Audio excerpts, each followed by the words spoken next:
and a half. Boom, there it is. All right, ladies and gentlemen, let's get this one started. If you are an entrepreneur trying to go to that six figures and you just feel like you're doing too much, then this is the episode you want to pay attention to. Let's get this one started. Here we go. Shut up and sit down. Look, a business can give you everything you want in life: prestige, wealth, freedom. It can also take everything away from you. This show is for those who are willing to take that risk. These are the real life stories of entrepreneurs. But before we start, I have one small favor to ask. Please leave a comment.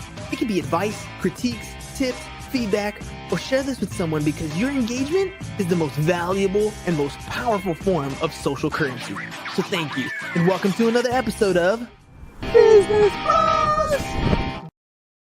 All right, business bros. Today's guest helps high-performing consultants break free from burnout and scale their business with clarity and simplicity. He's turned his passion for efficiency into a system that helps entrepreneurs attract premium clients without the chaos. Please welcome to the show, Mr.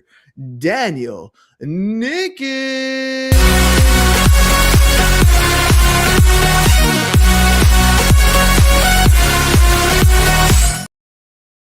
All right, Daniel, party can now begin. Welcome to the program. Thanks for having me. All right, let's jump into this thing, man. There are so many entrepreneurs out there trying to take their business to the next level. First and foremost, give me a little bit of background of who you are and what are some of the biggest mistakes you see consultants making when they're trying to scale their business?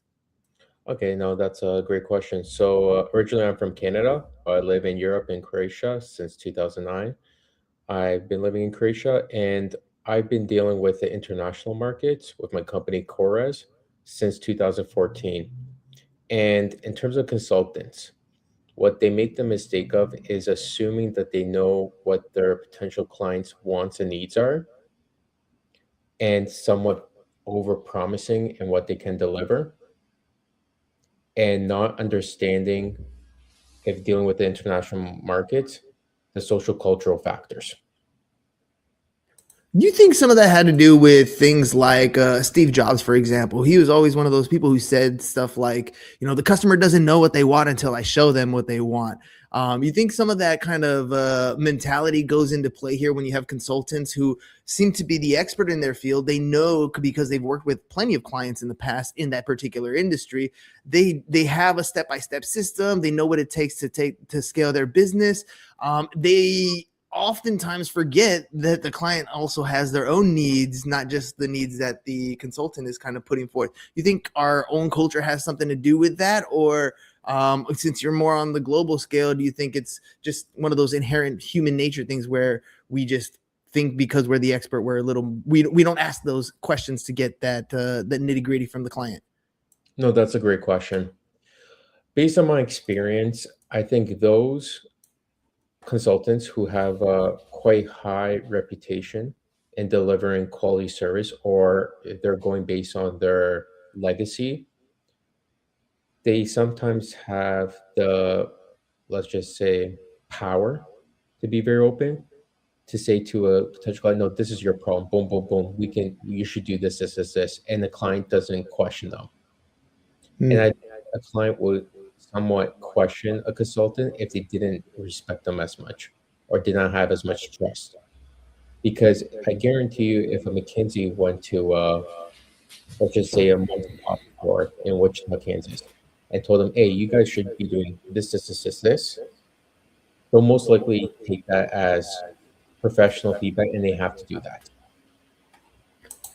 And Now, that could go ahead. be true.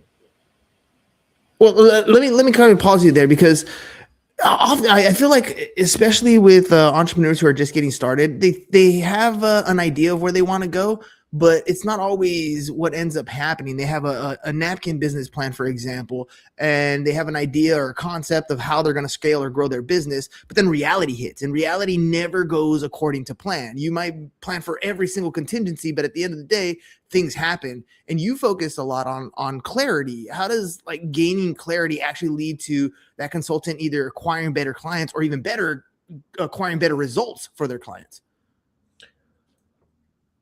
Based on my experience dealing with, let's just say, fires or problems, Yeah. I would say the as a consultant, you have to understand what your client's going through. You have to view the issues from their viewpoint, and you have to care. You have to care about your reputation, and you have to make it feel like their business matters to you so much that you won't be able to succeed without them. Then it gives them more comfort. And another thing I would add to that is that entrepreneurs, they might have a great idea, or a management team or a small company might have a great idea, but an idea is just an idea until you execute on it. And there's a big difference from execution and idea. I can have a great idea saying I'm going to be the number one investment research company globally. But if I don't execute and trying to build that, it doesn't mean anything.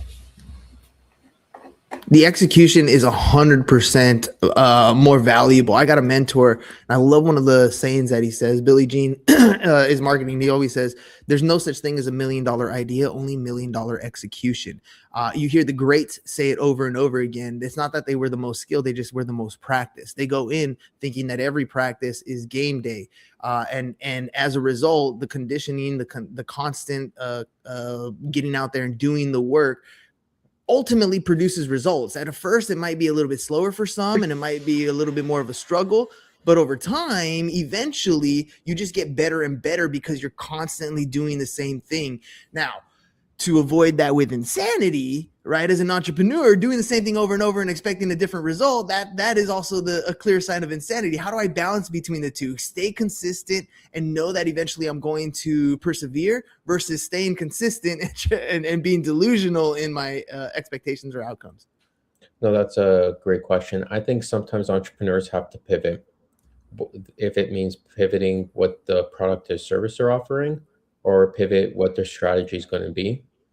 And if there's a market and it's growing, you probably have to stick with your guts and might have to look at ways to market better or enhance the quality of the service or product that you're offering if you're an entrepreneur. Though we hear so many times from like successful business people that they say, I know so many great entrepreneurs, but they just had to go over this one more bump and they probably would have been successful. And we've seen it with a lot of these large companies that have gone public. They had competitors, but their competitors probably didn't see what the future holds or didn't want to innovate their product. Hence, from BlackBerry, MySpace, etc. We think we're on top of the world, right? Netflix is this new company mailing out DVDs. There's no way they're going to topple the blockbuster giant. And then all of a sudden, the consumer sentiment changes. We want simplicity. We want it to be easy so that we can access all our movies. And then all of a sudden, Blockbuster is just this archaic thing that happened in the 90s and doesn't exist anymore. Now, that being said, it's not that they didn't try to win. They just didn't innovate at the right time, right? They already thought they were at the top of the game, that the consumer base might not change. There are a lot of entrepreneurs that go through very similar processes where they're stuck in the grind. They're consistently trying to do stuff. They're working on their business. Maybe they're working in their business a little too much, and they start to feel that burnout feeling where they're almost on the verge of getting ready to give up.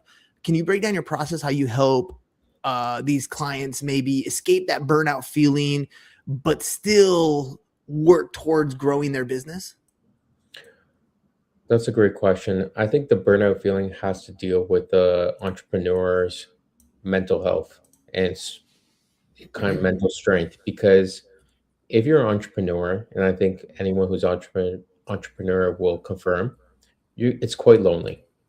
Even if you have a co-founder, you guys, your management team or founding team is still quite lonely because no one really believes in your product, most likely in the beginning.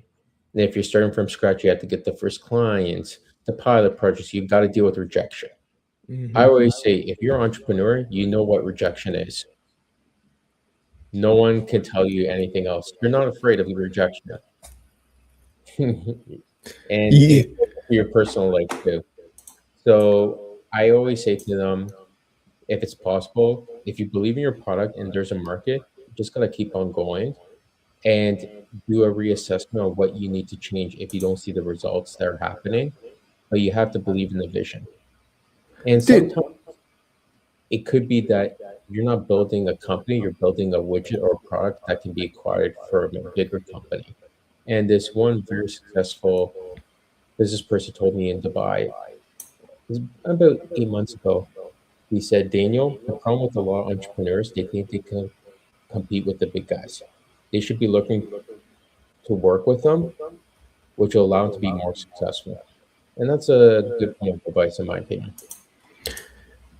There are a lot of entrepreneurs, especially consultants, that tend to run operations in the solo game, and then they kind of cap out or max out in their growth potential. And I think this is where scaling and building systems and following SOPs, having clear KPIs, makes a big difference in helping the consultants take their business to that next level. When you're talking to your clients, how do you help them kind of work through what they actually want? In other words, building something like a lifestyle business where maybe they're comfortable where they're at.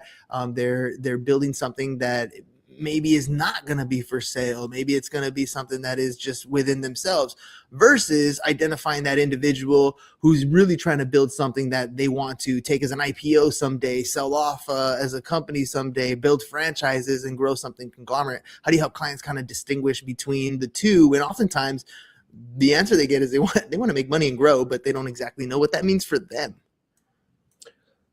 I think when dealing with entrepreneurs, you have to see if they have the financial strength to run a company. If they're looking for outside investment, say outside of their family and friends, they want to get VCs, you have to be prepared for an exit because a VC or angel investor wants to return on their investments. If they're looking for build a company long term, they just want to be profitable so they can cover their expenses and keep it growing slowly and steadily, then I say to them, okay, you have to anticipate future competitors. How can you have a good contingency plan, say if another COVID event happens or some unforeseen event?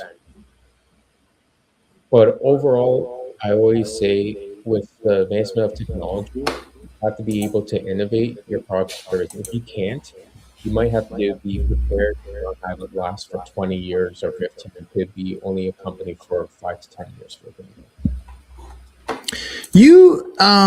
There's a lot of consultants, or there's a lot of businesses out there that struggle in the sales process. They don't want to, maybe because they don't want to sell themselves, maybe because they feel uncomfortable for whatever reason, and they build a lot of companies that are on a referral base, which means that their growth strategies hope, which doesn't always pan out.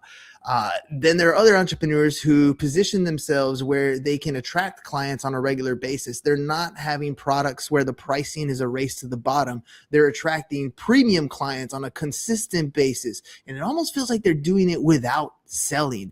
How do you help your entrepreneurs kind of position themselves so that first they shift that mindset and not have a product or service that is a price where it's a race to the bottom? And then secondly, where they can attract premium clients consistently without feeling so salesy? I think if you're going to be entrepreneur, you have to know how to do sales. So you got to be, in my opinion, you have to sell your product in a way that's solving a problem. What's the problem that you're solving with your product? Say if you're dealing with cream, face cream or whatever, anti-aging cream, you're solving the problem that a person doesn't feel that they're aging. And I think you have to get testimonials, test it out, and be like, hey, this is what's happening with my product. If you're interested, reach out to me. How can I say this to you? Kind of have to be salesy, in my opinion. I don't. My opinion, you have to push it and be salesy if you want people to use your product. I've contacted I think over 15,000 individuals to work with me and stuff like that. And you have to deal with rejection. You're going to deal with a lot of rejection. There's going to be times you're like, what am I doing? You're going to have I think you know how feeling is too. You get that nut feeling in your stomach where you have sleepless nights. But usually those times later, you get that big hoorah or a big success or milestone. I like that. I like that you said that. Like, that you have to kind of be uncomfortable and you have to get into that salesy feeling, right? Like it's gotta get done. There's too many entrepreneurs who are waiting for that referral and not willing to do that hustle, which makes a big difference. I think one of your KPIs should be something like, how many people did you ask to buy today? Because that's honestly the only way that you're going to get the results that you're looking for. If you're not asking people to buy your product or service on a daily basis, people are not going to do that, especially early on when you don't have the brand recognition that you need. So how do we help shift the mindset from hustle mode, where I'm busy but not necessarily productive, to working smarter, where you're doing dollar productive activities? My opinion, in the beginning, you have to be able to do everything, from administration, from sales, from marketing to operations to, if needed, tech. But if there's something that can be replaced, let's just say ChatGPT, for example, can replace some basic analysis or bot work that's just time consuming but brings you value. And you have to use all the resources available to you, in my opinion. And sometimes you need to outsource. Mhm. For example, I think some people do in-house accounting, but if they have the budget, outsource that. Why deal with tax returns or monthly statements always? Overall, you have to be like, what's the purpose? What's your priority for the company? If you have a product available and stuff, your priority should be to sell it and to keep it operational and that's easy to use, in my opinion.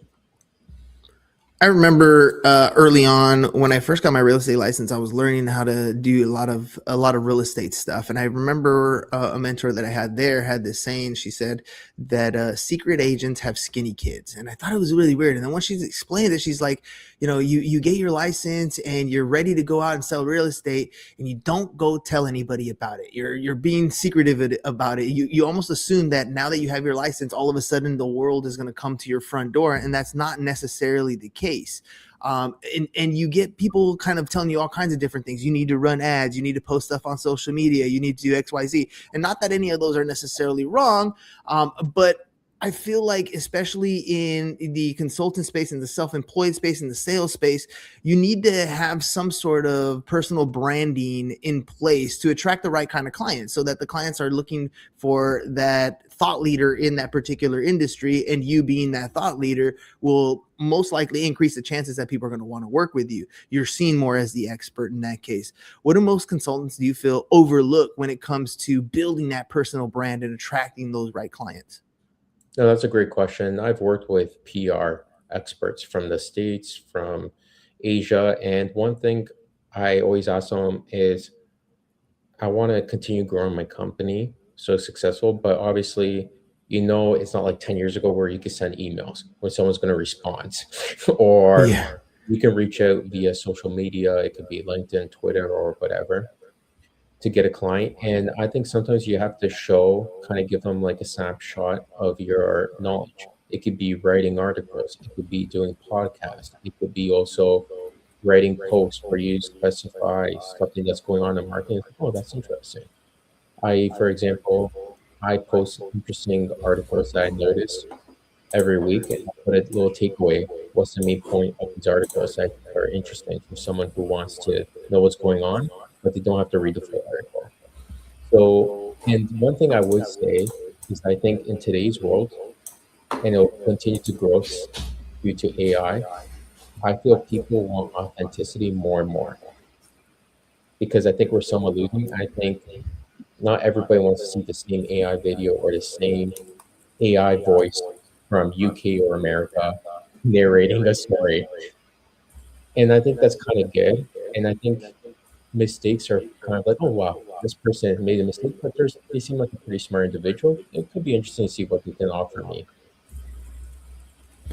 It's amazing how much people in business struggle with something as simple as pricing, for example.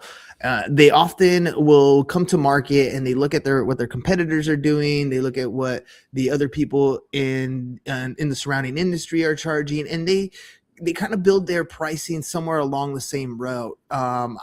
And the problem is, either oftentimes they, like we were saying earlier, it's a race at the bottom, or they aren't approaching their value correctly, so they're underpricing themselves. And it kind of really messes things up because they're not making as much profit as they need to, which means they're investing more time in a lot of the things that they're going through.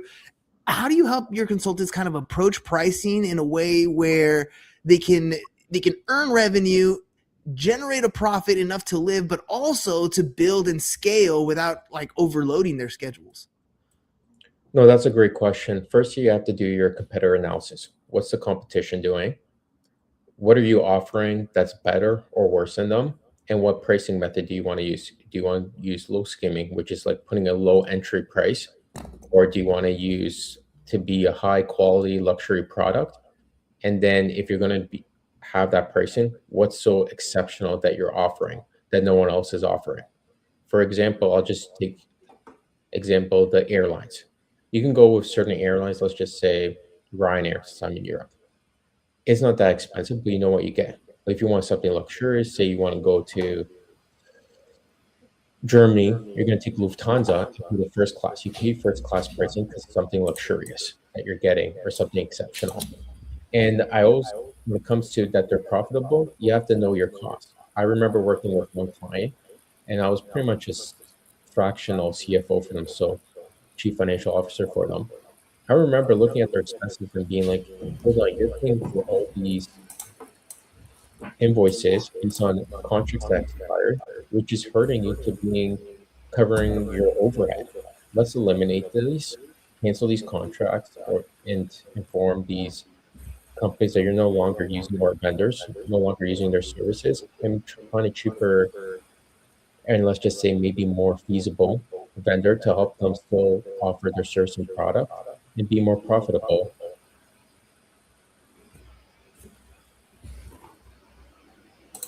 That is it. You hear me? Yeah, here. Yeah, I thought you were. No.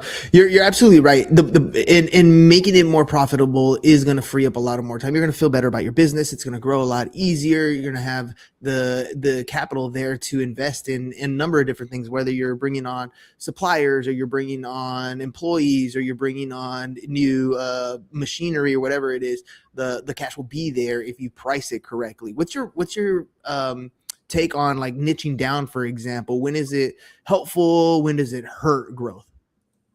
I think it's helpful if you're going to get a large potential client that will help your brand grow long term, or if it's a long term contract more than the usual. And that I think is good to reduce the pricing.